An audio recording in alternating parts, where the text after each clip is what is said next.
Hello and what's up? Welcome back to the channel. Today's video would feature again a Pioneer deck with a Pioneer deck tech of the Mono Black discard deck. So this is one of the several versions of the Mono Black deck that I observed in the recent postings from MTG Top 8, in which they've been getting some good old setup or finish in some of the various tournaments there. And so we're going to discuss as to why this is called a discarder, with just a quick view of a feature card in this build, which we call as the Waste Knot. This is the SLD version, but it's this ability that whenever an opponent discards a creature card, you will create a token that is the zombie 2/2 black creature token. Whenever they discard a land card, you will receive an additional 2 mana or black mana to your mana pool, and then whenever they discard another creature non-land card, then you will draw a card. So in other ways as to win this one is just basically with the old school technique or archetype, or let's say just a mechanic of discarding your opponent, getting rid of their best cards from their hand while setting up your own, and at the same time you get to open up to your mid-game up to your late-game setup and benefits. Of course, just having your Shouldered, the Apocalypse goes unstoppable, and some of your other threats here, like your Liana of the Wheel, getting the value and maybe getting the ultimate value later on.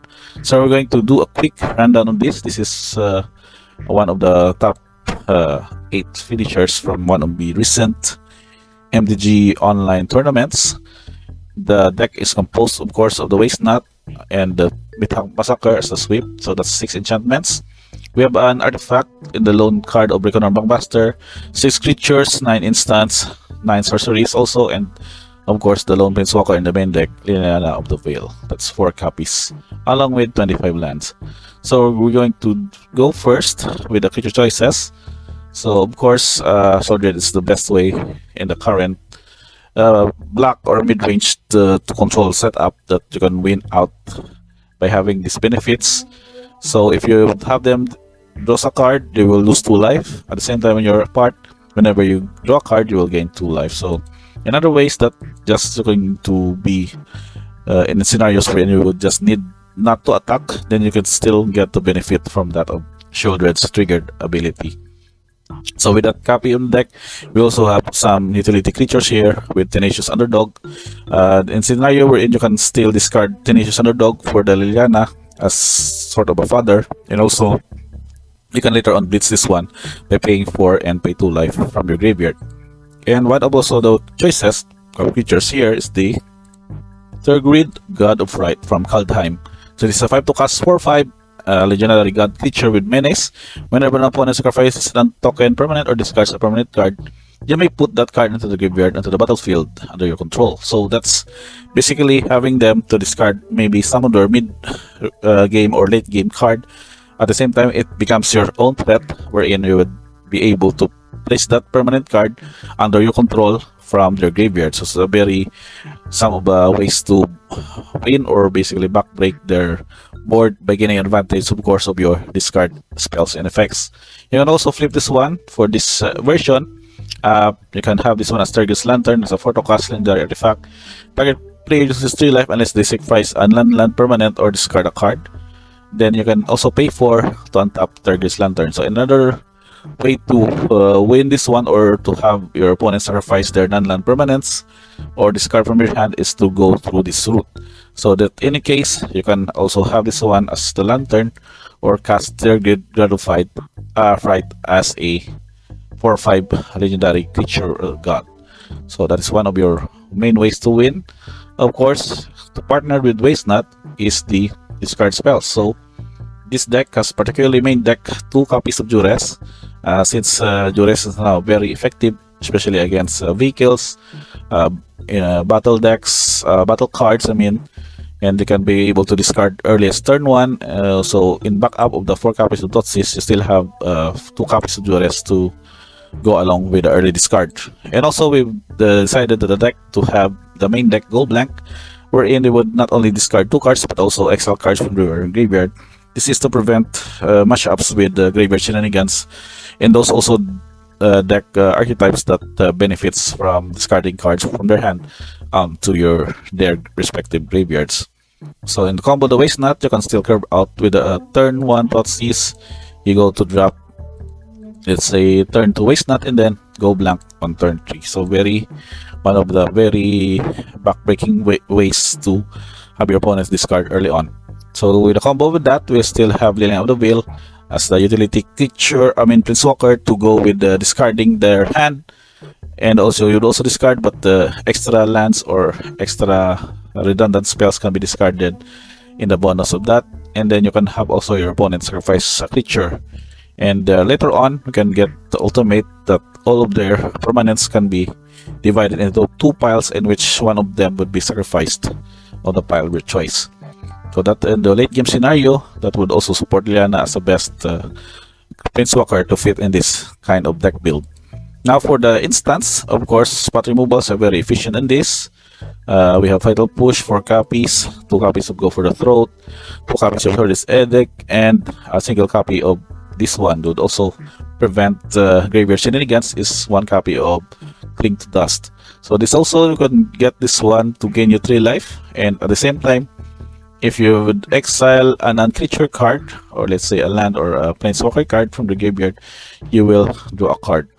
So the good thing in this is that you can still be able to escape this one by paying 4 and exiling 5 other cards from your graveyard. So in certain scenarios, you can still have Cling to Dust to benefit on your favor by exiling some of their graveyard shenanigans that are also relevant in the particular gameplay. So in support, of course, with the spot removals is the 2 copies of Mentok Massacre. Again, this is very strong and very grinding type of enchantment, because it would not only sweep out their Winnie or their small creatures, but also have this one that whenever a creature an opponent control dies, you will still gain 1 life.